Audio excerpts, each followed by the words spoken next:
वचन मैं आपके बीच में पढ़ना चाहती हूँ। कितने लोग विश्वास करते हैं कि परमेश्वर कभी भी गलती नहीं करते? क्या प्रभु गलती करते हैं? अगर आपको उन्होंने इस दुनिया में भेजा है, क्या उन्होंने गलती करी है? क्या आप अगर आज इस जगह में हो, क्या आप गलती में हो? क्या आपको अगर परमेश्वर ने उस परिवार में भेजा है, कोई गलती करी है?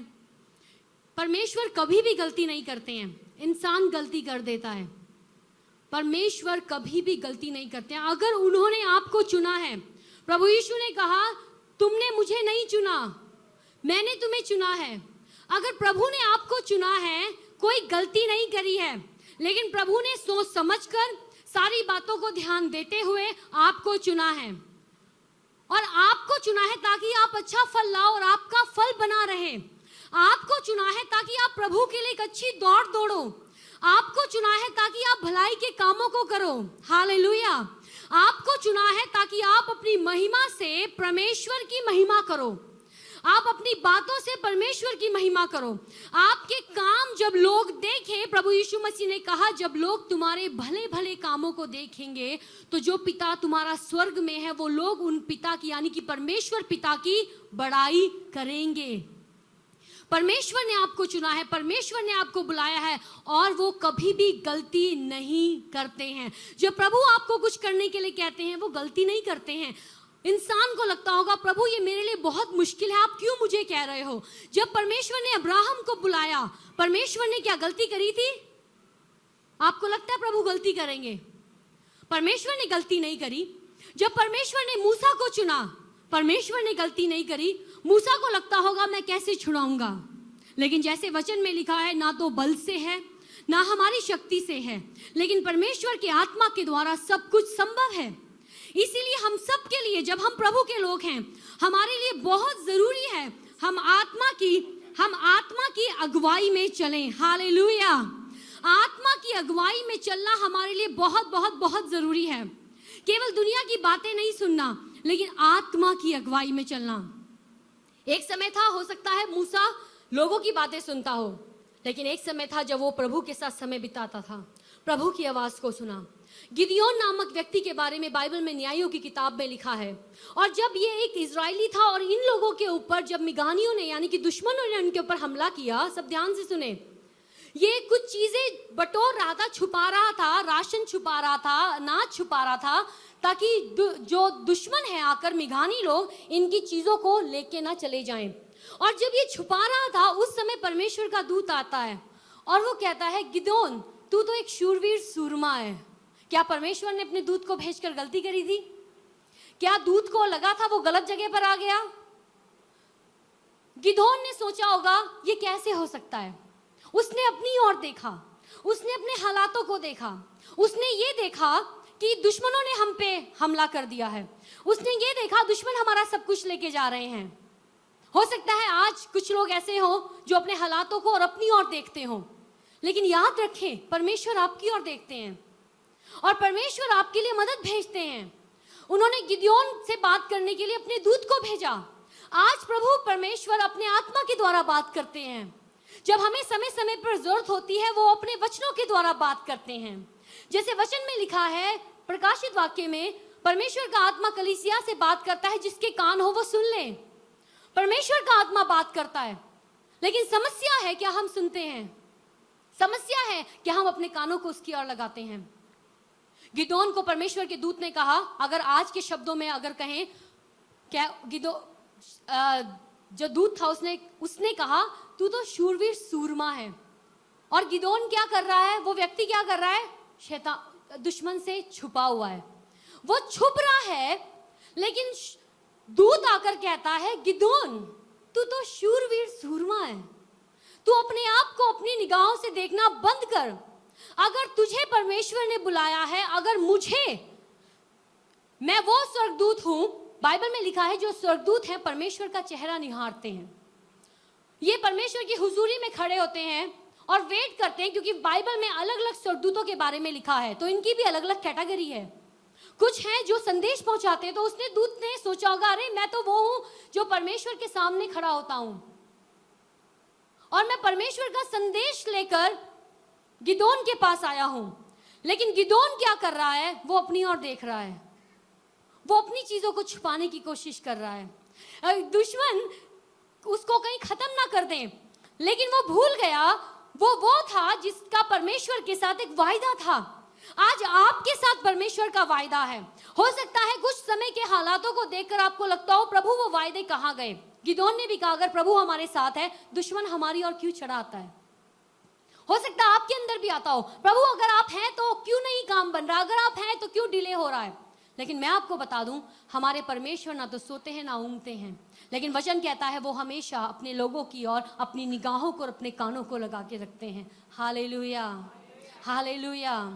हमारे लिए बहुत जरूरी है। बाइबल में बार बार इस बात का जिक्र है जिसके बारे में मैं आज आपसे बात करूंगा। फिलिपियों की किताब उसका 4 अध्याय और उसकी 13 आयत। जो मुझे सामर्थ देता है, सब कहें जो मुझे सामर्थ देता है, जो मुझे सामर्थ देता है उसमें मैं सब कुछ कर सकता हूं। क्या मेरे साथ आप बोल सकते हैं, पढ़ सकते हैं आप? जो मुझे सामर्थ देता है उसमें मैं सब कुछ, सब कहें सब कुछ, सब कुछ, सब कुछ कर सकता हूं। Hallelujah, hallelujah. गिदोन सामान छुपा रहा था, गिदोन राशन छुपा रहा था ताकि दुश्मन लेके ना जाए। दूत आके कहता है गिदोन तू तो शूरवीर सूरमा है। वो परमेश्वर जो हमें सामर्थ्य देते हैं उसमें हम सब कुछ कर सकते हैं। वो व्यक्ति जो अपने आप को कमजोर समझता था, परमेश्वर ने अपने दूत को भेजकर संदेश दिया और परमेश्वर के दूत ने संदेश दिया अरे तुझे तो कौमों को छुटकारा देने के लिए चुना गया है, तू कहां छुपता फिर रहा है।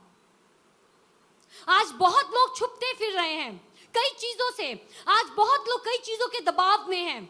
ये बात सच है, दबाव है, कई चीजों का दबाव है। पारिवारिक दबाव होता है, कई बार जॉब्स का दबाव होता है, कई बार जो हमारा समाज है उनकी कई बातों का दबाव होता है, रिश्तेदारियों का दबाव होता है, बच्चों का दबाव होता है, कई बार पति को पत्नी का, पत्नी को पति का दबाव होता है, बहन भाइयों का। कई चीजों को एक इंसान अपने साथ दबाव में लेकर चलता है। गिदोन के ऊपर भी बहुत दबाव था, क्या करूं क्या करूं, लेकिन स्वर्ग जानता था कि उसे क्या करना है और स्वर्ग उत्तर लेकर आया। ये परमेश्वर का वचन स्वर्ग से उतरा है, परमेश्वर की प्रेरणा के द्वारा दिया गया है। जो बातें आप अपनी ताकत से नहीं कर सकते उसके लिए अपनी ताकत लगाना छोड़ दो, लेकिन सिर्फ अपनी ताकत लगा के आपने कॉर्नर में नहीं बैठना है, लेकिन अब परमेश्वर के आत्मा की आवाज को सुनना है। वो क्या कहता है। कई लोग बड़े कंफ्यूज होते हैं, हम परमेश्वर की आत्मा की आवाज को कैसे सुने। बहुत सिंपल है। सबसे पहली चीज जो परमेश्वर का आत्मा हमसे बात करता है वचनों के द्वारा। हालेलुया। परमेश्वर का वचन हमारे लिए पूरा गाइड है। परमेश्वर का वचन आत्मा है। प्रभु यीशु मसीह ने कहा मेरा वचन आत्मा है, ये स्वर्ग से उतरा है, ये स्वर्गीय रोटी है जो परमेश्वर ने अपने लोगों को दी है। परमेश्वर का वचन जब हम उससे, परमेश्वर का आत्मा अपने वचनों से, परमेश्वर के वचनों से हमसे बात करता है, इसीलिए हमारे लिए वचन पढ़ना बहुत जरूरी है।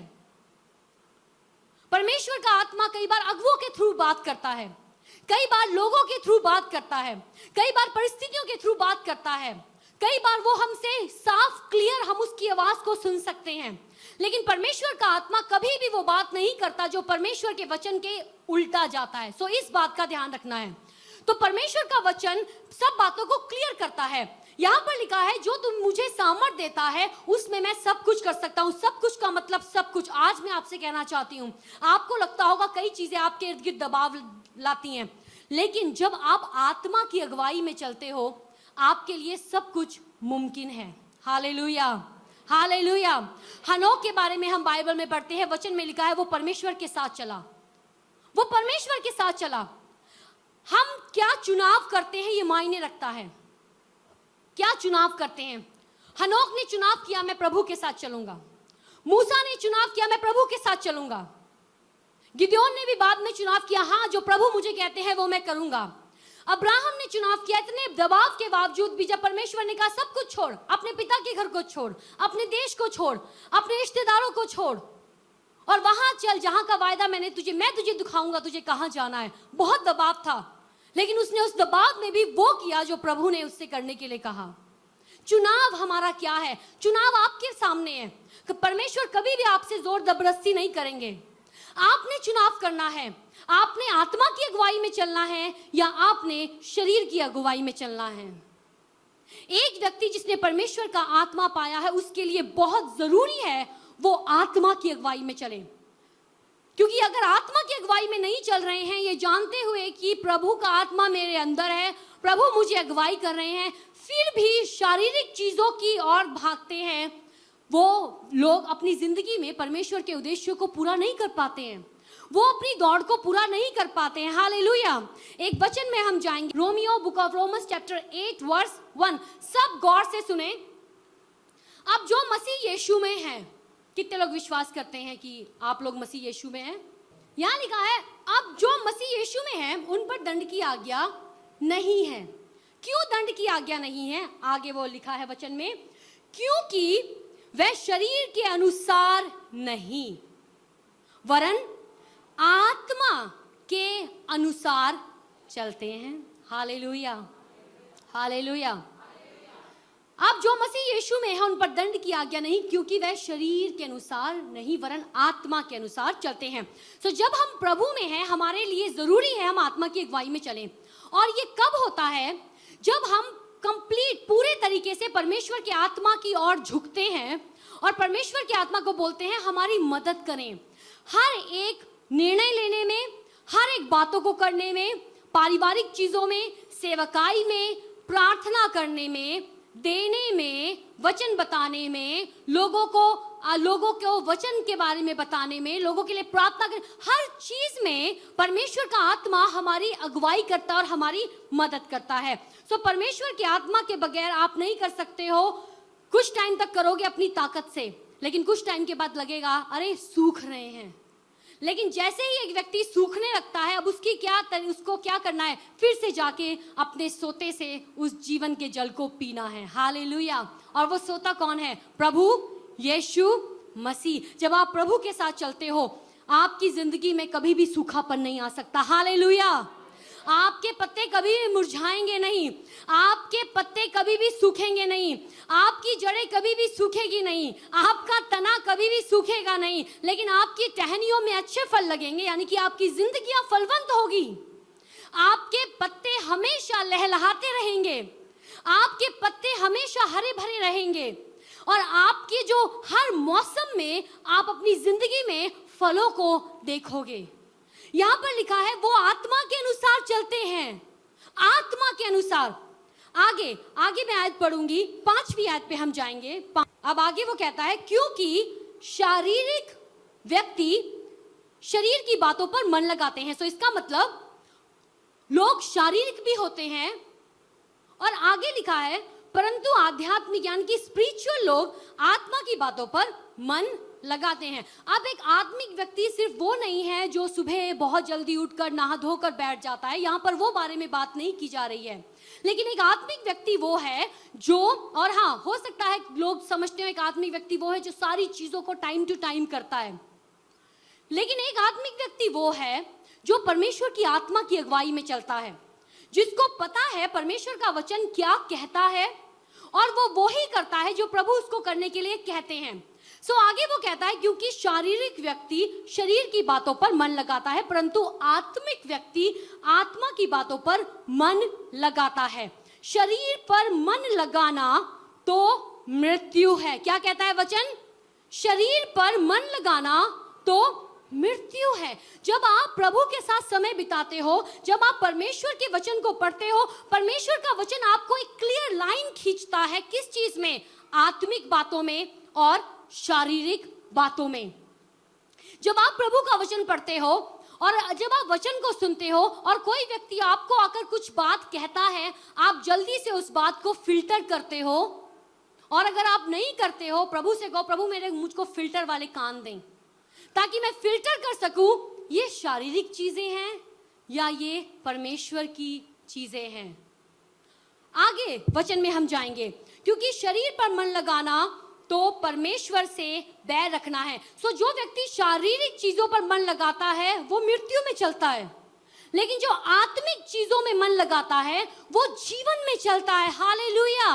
अब शारीरिक चीजें क्या है उसके बारे में हम देखेंगे। आइए खोले गलातियों उसका 5वां अध्याय। शारीरिक चीजें क्या है, ताकि ताकि हम सीखें और हम आगे उनमें समझदार बने और खबरदार भी रहें। गलातियों और उसका 5वां अध्याय उसकी 16 आयत, पर मैं कहता हूं किसके अनुसार चलो, किसके अनुसार चलो, आत्मा के अनुसार चलो, तो तुम शरीर की लालसा किसी रीति से पूरी ना करोगे। इसका मतलब शरीर भी कई लालसा करता है। वचन में लिखा है शरीर और आत्मा में एक युद्ध चलता है, लेकिन जो लोग आत्मा की अगुवाई में चलते हैं, जो लोग वचन के अनुसार चलते हैं, वो लोग शारीरिक चीजों के ऊपर विजय पाते हैं। हालेलुया।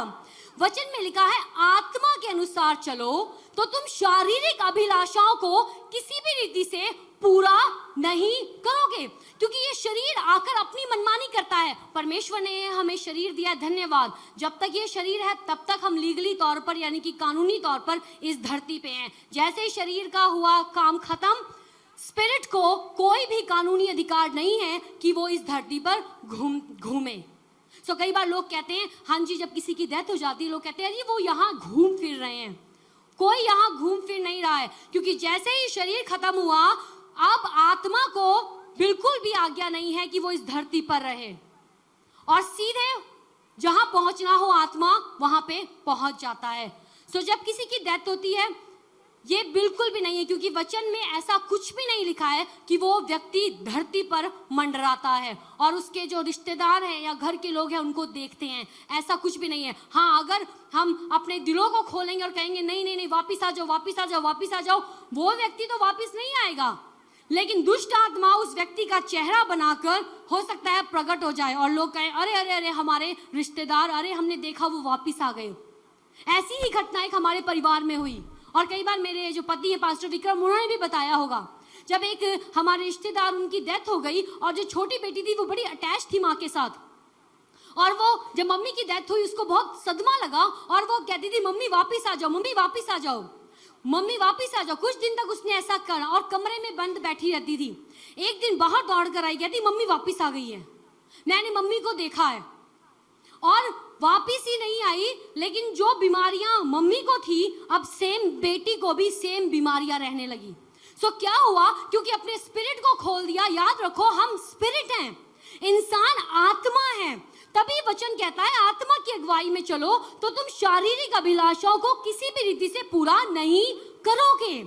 शरीर कई चीजें की कोशिश करता है आगे आने के लिए, हमारी भावनाएं कोशिश करती हैं आत्मा के ऊपर हावी होने के लिए, लेकिन आपने उससे लड़ाई नहीं करनी है। आपने सिर्फ आत्मा की अगुवाई में चलना है। आपने वचन जो आपको गाइडेंस दे रहा है उसके अनुसार चलना है। हालेलुया। यहां पर लिखा है पर मैं कहता हूं आत्मा के अनुसार चलो तो तुम शरीर की अभिलाषा को किसी भी रीति से पूरी ना करोगे, क्योंकि शरीर आत्मा के विरोध में और आत्मा शरीर के विरोध में लालसा करती है। शरीर कहता है ये कर लो, शरीर कहता है झूठ बोल लो, शरीर कहता है गलत सोच लो, शरीर कहता है गंदे काम कर लो, शरीर कहता है व्यभिचार कर लो, शरीर कहता है जोर से गुस्सा करो, शरीर कहता है मुंह क्या जो भी बोलना है बोल दो, शरीर कहता है लोगों के साथ जलन करो, शरीर कहता है जादू टोना करो। सब चीजें शारीरिक हैं, क्योंकि शरीर आत्मा के विरोध में है और शरीर रोकता है आत्मा की चीजों को ना होने दे। लेकिन जब आप प्रभु यीशु मसीह में हैं, आप परमेश्वर की आत्मा पाए हुए लोग हैं। अगर किसी को शक है वो अलग चीज है, लेकिन अगर आप विश्वास करते ना प्रभु का आत्मा आपके अंदर है, आप शारीरिक अभिलाषाओं को कभी भी पूरा नहीं होने दोगे। Hallelujah, hallelujah. आप हर समय विजय पाओगे। आप आत्मा की जब अगुवाई में चलोगे आप अपनी सोचों के ऊपर विजय पाओगे। जब आप आत्मा की अगुवाई में चलोगे आपका अपने ऊपर आत्म संयम होगा। वचन कहता है परमेश्वर ने हमें आत्म संयम का आत्मा दिया है। हालेलुया।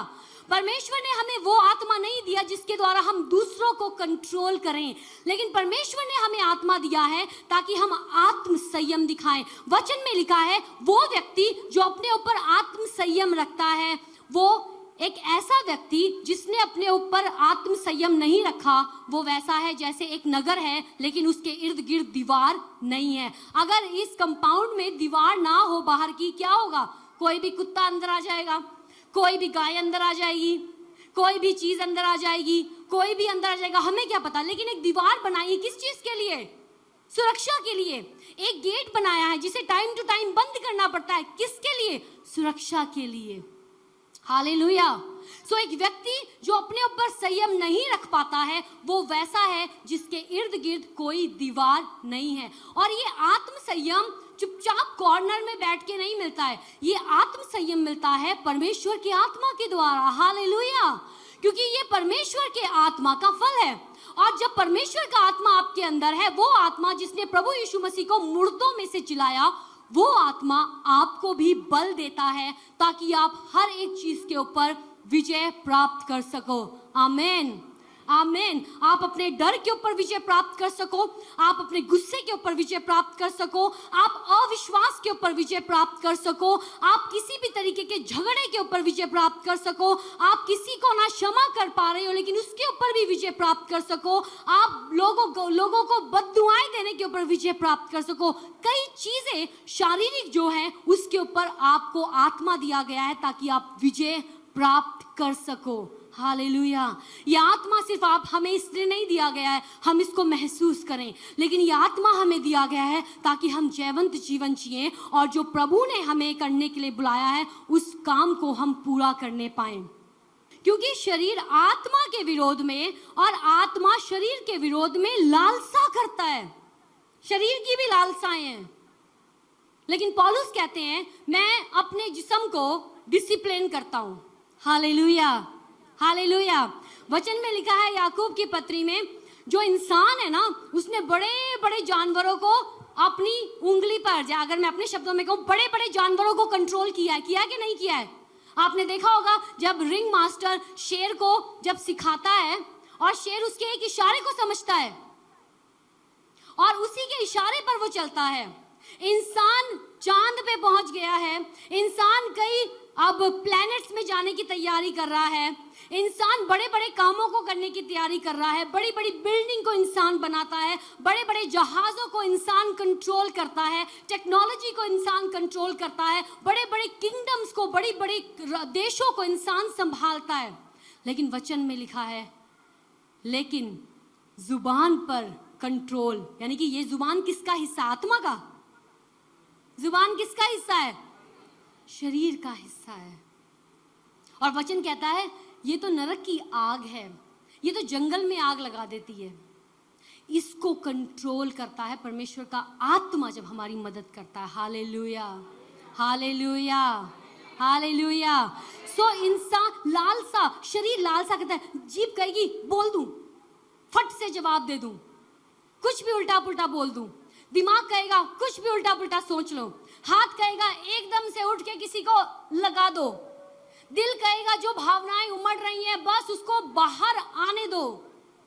लेकिन एक व्यक्ति जो परमेश्वर की आत्मा की अगुवाई में चलता है वो आत्म संयम दिखाता है। आमीन। और मेरी दुआ है, मेरी प्रार्थना है, अगर आज कुछ ऐसे लोग हैं जो आत्म संयम से जूझते हैं, जो नहीं कर पाते कंट्रोल, प्रभु का आत्मा आपकी मदद कर रहा है। जब आप इस वचन को सुन रहे हो वो आपको आजादी दे रहा है। हालेलुया। और अब आप जिन क्षेत्रों में कमजोरी महसूस करते हो, परमेश्वर का आत्मा आपको उसमें बल दे रहा है, क्योंकि हम आत्मा के चलाए चलते हैं। हालेलुया। यहाँ पर लिखा है 17 आयत, क्योंकि शरीर आत्मा के विरोध में और आत्मा शरीर के विरोध में लालसा करती है। सो याद रखो, एक युद्ध चल रहा है और ये एक दूसरे के विरोधी हैं, इसलिए कि जो तुम करना चाहते हो वह ना करने पाओ। पर यदि तुम आत्मा के चलाए चलते हो तो व्यवस्था के अधीन नहीं हो, यानी कि तुम पे कानून नहीं है, तुम पे डंडा नहीं है। शरीर के काम तो प्रकट है। आप देखें शरीर के क्या काम है, ताकि थोड़ा सोच हो, समझ हो कि शरीर के क्या काम है और उस चीज में हम बेहतर हो जाएं और छुटकारा पाएं। शरीर के काम तो प्रकट हैं, अर्थात व्यभिचार, क्योंकि ये एक ऐसा गुनाह है जो इंसान अपने जिस्म के अंदर करता है, बाकी सारे गुनाह बाहर करता है। इसीलिए पौलुस ने इसको पहली कैटेगरी में रख दिया है, व्यभिचार। ऐसे बहुत लोगों से हम मिलते हैं जिन्होंने अपनी छोटी उम्र में व्यभिचार कमिट किया, यानी कि जब छोटे छोटे थे उन्होंने शारीरिक संबंध बनाए, और वो आज भी अपनी जिंदगी में उसका साइड इफेक्ट देखते हैं। उनके मेंटल यानी कि उनकी मानसिकता पर उसका असर है, सोच में उसका असर है, शरीर पर भी उसका असर होगा। और अगर प्रभु से वो पूरी रीति से चंगाई ना पाए और छुटकारा ना पाए, बार बार वो चीज उस व्यक्ति को, चाहे वो लड़का हो चाहे वो लड़की हो, ये तंग करती है। क्योंकि जब एक व्यक्ति व्यभिचार करता है वो अपने स्पिरिट को खोलता है दुष्ट आत्माओं के कामों के लिए। आयत से शरीर के काम तो प्रकट हैं, अर्थात व्यभिचार, गंदे काम, लुचपन, मूर्ति पूजा। वो मूर्ति को अंदर रखते हैं और परमेश्वर की जगह अब वो मूर्ति उनके दिलों में बैठी हुई है। वो मूर्ति कोई भी हो सकती है, वो मूर्ति कोई व्यक्ति हो सकता है, वो मूर्ति, आज बहुतों की मूर्ति पैसा है, पैसा है, और पैसे के लिए कुछ भी करेंगे। लेकिन वचन में लिखा है एक धन वो भी है जो परमेश्वर की ओर से नहीं आता और उसमें कई बुराई साथ में लेकर आता है। तो मूर्ति पूजा, टोना, जादू टोना करने वाले, यानी कि परमेश्वर को छोड़ किसी और साधन को अपनाकर आशीष को लेना, क्या कहलाता है? टोना कहलाता है। कई बार पास्टर विक्रम भी कहते हैं 7 नलकों का पानी लेकर लोग कहते हैं ले आओ, कच्चे कोयले डाल दो, मछली बनाकर दीवार पे लगा लो, ये यहाँ लटका लो, वो वहां लटका लो। क्या है? टोना है। बैर, ये शरीर के काम है।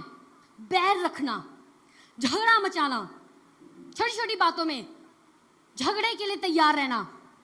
ईर्ष्या यानी कि जलन रखना दूसरों से। लोग बढ़ रहे हैं, जलन हो गई। किसी के बच्चे अच्छा पढ़ रहे हैं, जलन हो गई। वचन में लिखा है अगर एक व्यक्ति दूसरों के लिए बुराई करता है, बुराई उसके घर को नहीं छोड़ेगी। प्रभु यीशु मसीह ने कहा जब लोग तुम्हारे साथ बुरा करें तुम क्या करो? अच्छा करो। बुराई के बदले बुराई नहीं करो, लेकिन बुराई को अच्छाई से जीत लो। हालेलुया। और ये कैसे होगा? ये आपके बल से नहीं होगा, शरीर से ये होगा ही नहीं। शरीर कहेगा छड़ परा, मैं नहीं बुलाना, हमें क्या लेना देना, वो अपने रास्ते हम अपने रास्ते, हम उनका दिया हुआ खाते हैं क्या? आत्मा कहेगा नहीं नहीं नहीं, ये सही नहीं है। क्योंकि जब हम ऐसा करते हैं हम क्या कर रहे हैं? प्रभु के हाथ को अपनी जिंदगी में काम करने से रोक रहे हैं, हम ब्लॉकेज बना रहे हैं। प्रभु नहीं चाहते लेकिन हम ब्लॉक कर रहे हैं प्रभु की आशीषों को। झगड़ा मचाना, ईर्ष्या करना, जलन। तो जब कोई तरक्की करे आपने कहना वाह धन्यवाद प्रभु उसकी तरक्की के लिए।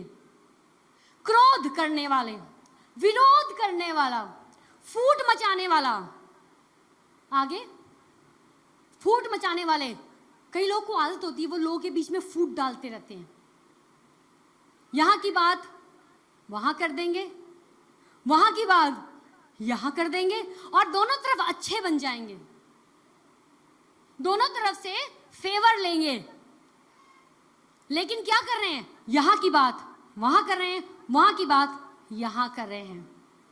जो चुगली के शब्द होते हैं ना, जैसे मैंने कहा वचन में भी लिखा है, वो अंदर तक जाते हैं, वो इजीली अंदर तक चले जाते हैं हमें।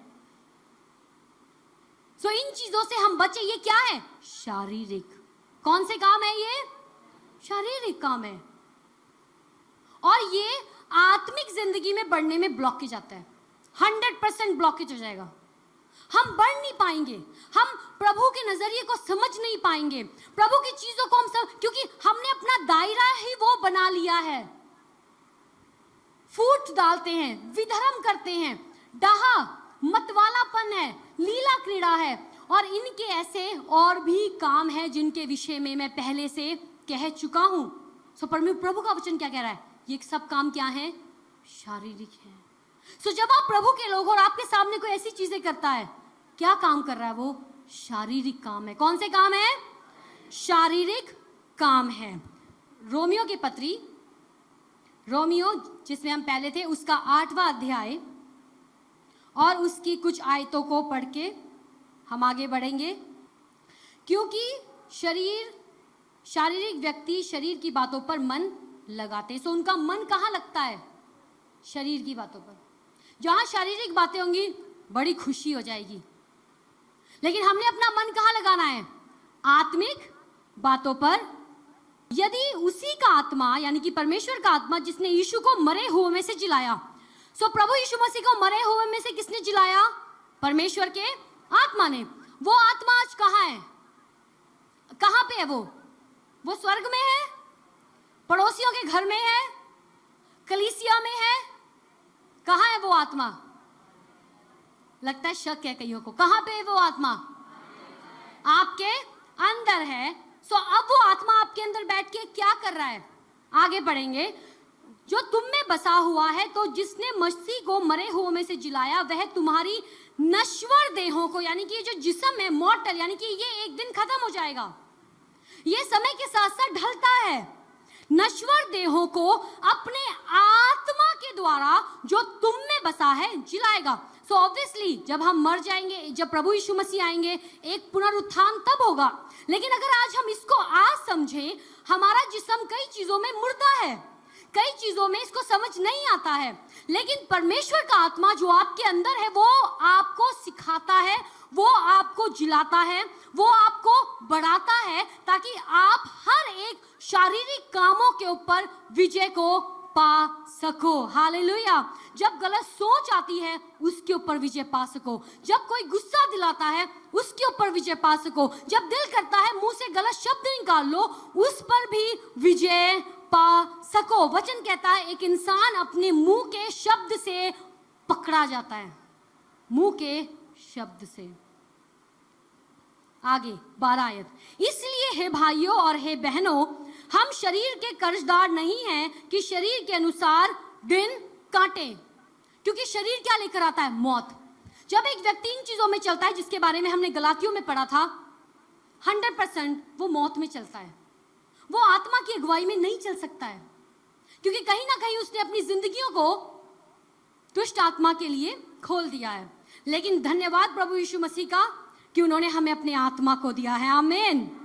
आगे लिखा है, हम पढ़ रहे थे 12। इसलिए हे भाइयों और बहनों, हम शरीर के कर्जदार नहीं कि शरीर के अनुसार दिन काटें, क्योंकि यदि तुम शरीर के अनुसार दिन काटोगे तो मरोगे।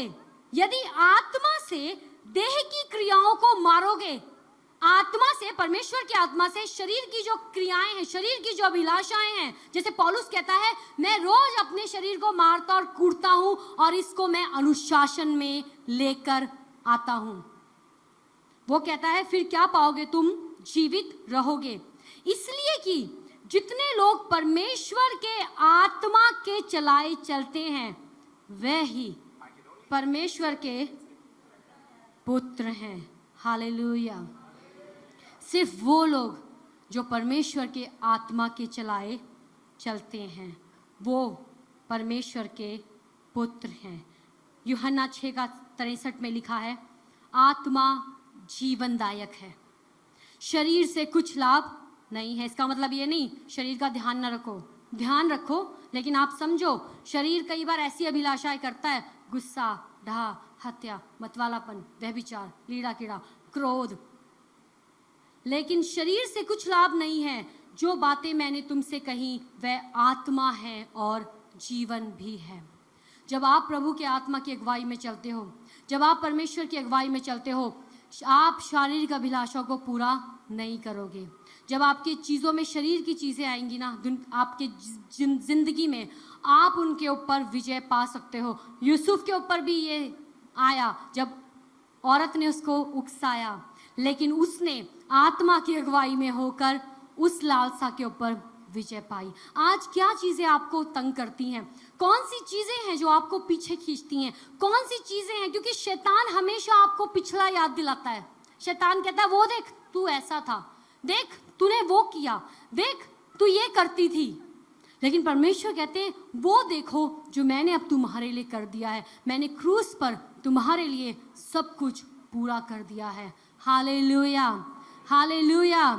सो अब हमें आत्मा की अगुवाई में चलना है, शरीर की अगुवाई में नहीं चलना। और वो लोग जो आत्मा की अगुवाई में चलते हैं वो परमेश्वर के पुत्र हैं। आमीन। सो आगे से अगर आपको लगता है ये चीज़ें शारीरिक नहीं है, एकदम पीछे हो जाओ, साइड में हो जाओ और प्रभु को कहो, प्रभु मुझे मदद करें ताकि मैं शरीर की अभिलाषाओं में नहीं लेकिन आत्मा की अगुवाई में चलूं और ना मैं कभी थकूं, ना मैं कभी रुकूं, लेकिन प्रभु की आवाज़ को पहचानते हुए आगे बढ़ते जाऊं। हालेलुया। ये हम प्रार्थना करें।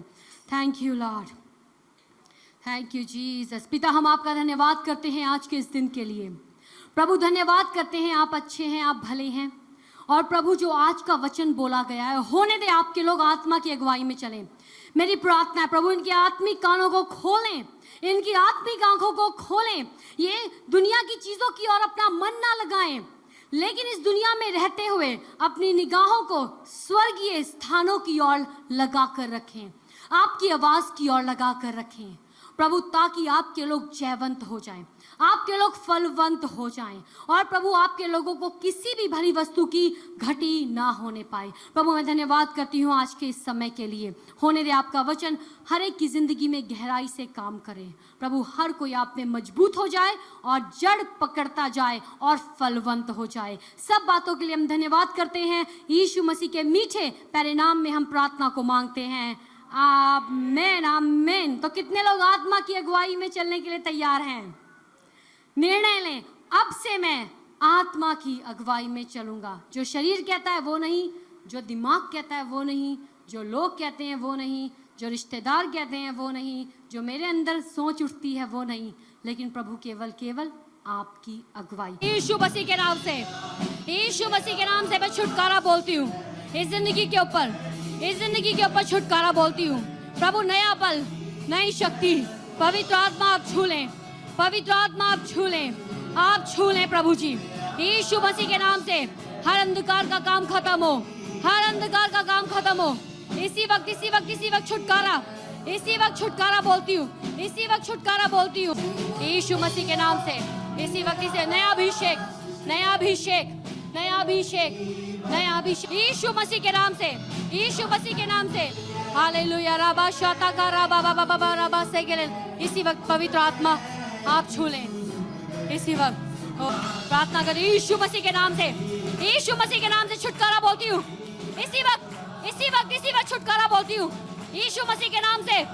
हर अंधकार का काम खत्म हो इसी वक्त, इसी वक्त, इसी वक्त छुटकारा, इसी वक्त, इसी वक्त दुष्ट आत्मा का काम खत्म हो, इसी वक्त दुष्ट आत्मा का काम खत्म हो, इसी वक्त, इसी वक्त यीशु मसीह के नाम से, यीशु मसीह के नाम से, यीशु मसीह के नाम से। इसी वक्त, इसी वक्त दुष्ट आत्मा छोड़ के जाए, छोड़ के जा, छोड़ के जा, छोड़ के जा। इसी वक्त, इसी वक्त, इसी वक्त, इसी वक्त, इसी वक्त बंधन टूटे, बंधन टूटे, बंधन टूटे, बंधन टूटे, बंधन टूटे। इसी वक्त, इसी वक्त बंधन टूटे, इसी वक्त। ओ राबा शाता खाला राबा बाबा बाबा बाबा राबा से। इसी वक्त, इसी वक्त, इसी वक्त, इसी वक्त। ओ शाखा राबा बाबा बाबा राबा। Yes lord, yes lord, yes lord. छूले, छूले प्रभु जी। इसी वक्त, इसी वक्त, इसी वक्त, इसी वक्त बंधन टूटे हर बीमारी का, कंप्लीट हीलिंग यीशु के नाम से, यीशु मसीह के नाम से कंप्लीट हीलिंग। इसी वक्त, इसी वक्त, इसी वक्त, इसी वक्त, इसी वक्त, इसी वक्त चंगाई, चंगाई, चंगाई, आजादी, आजादी, आजादी, आजादी, आजादी, आजादी, आजादी, आजादी, आजादी, आजादी, आजादी, आजादी, आजादी, आजादी। यीशु के नाम से नया अभिषेक, नया अभिषेक, नया अभिषेक, नया सामर्थ यीशु मसीह के नाम से, यीशु मसीह के नाम से। इसी वक्त, इसी वक्त, इसी वक्त, इसी वक्त नया अभिषेक, नया अभिषेक, नया अभिषेक यीशु मसीह के नाम से। इसी वक्त, इसी वक्त प्रभु घोषणा करती हो आजादी, आजादी बोलती हो आजादी, आजादी, आजादी, आजादी यीशु मसीह के नाम से, यीशु मसीह के नाम से। हालेलुया। रीबा शाता का राबा बाबा। आप छू लें, आप छू लें, आप छू लें, आप छू लें। हालेलुया। प्रार्थना करती हूँ प्रभु इसी वक्त, इसी वक्त परमेश्वर का आत्मा, परमेश्वर का आत्मा आपको छू रहा है, परमेश्वर का आत्मा आपको छू रहा है। प्रभु ने आपको सर बनने के लिए चुना है, पूंछ बनने के लिए नहीं, सर बनने के लिए चुना है। इन दिनों में परमेश्वर आपकी जिंदगी में अद्भुत काम करने जा रहे हैं, अद्भुत रीति से जो आपकी सोच में भी नहीं आया है, परमेश्वर वो करने जा रहे हैं। हालेलुया। प्रभु छू लें इस जिंदगी को। ओ राबा शाखा लाला राबा से तेका राबा बाबा राबा से खेले ले यीशु मसीह के नाम से। प्रभु प्रार्थना करती हूँ, पुरानी बातें बीत गई, पुरानी बातें बीत गई है, सब कुछ नया हो गया है, सब कुछ नया हो गया है, पुराना जाता रहा, प्रभु का वचन कहता है। अब ये पुरानी बातों की ओर गौर करने का टाइम नहीं, लेकिन आगे देखने का समय है, प्रभु की ओर अपनी निगाहों को लगाने का समय है। मैं प्रार्थना करती हूँ जो बातें पीछे की ओर खींचती हैं, यीशु के नाम से उनका बंधन टूटे, यीशु मसीह के नाम से। प्रभु आपने सब कुछ नया कर दिया है, पिछली बातों का बंधन टूटे, जो बातें रोकती है हर तरीके का बंधन टूटे। हो रावा शाथा खा रावा, प्रभु ने आपको अपने लिए चुना है बहन। माँ के गर्भ में रचने से पहले वो आपसे बहुत प्यार करते हैं, वो आपसे बहुत प्यार करते हैं। मैं प्रार्थना करती हूँ प्रभु हर गलत सोच, नकारात्मक सोच यीशु मसीह के नाम से मैं काट देती हूँ। प्रभु आपकी बेटी मजबूत होकर खड़ी हो जाए, कईयों के लिए आशीष का सोता बन जाए। और आवाज से कह रहे यीशु मसीह के नाम से हर बीमारी कमजोरी को मैं डांटती हूँ, जड़ से छोड़कर जाए यीशु के नाम से।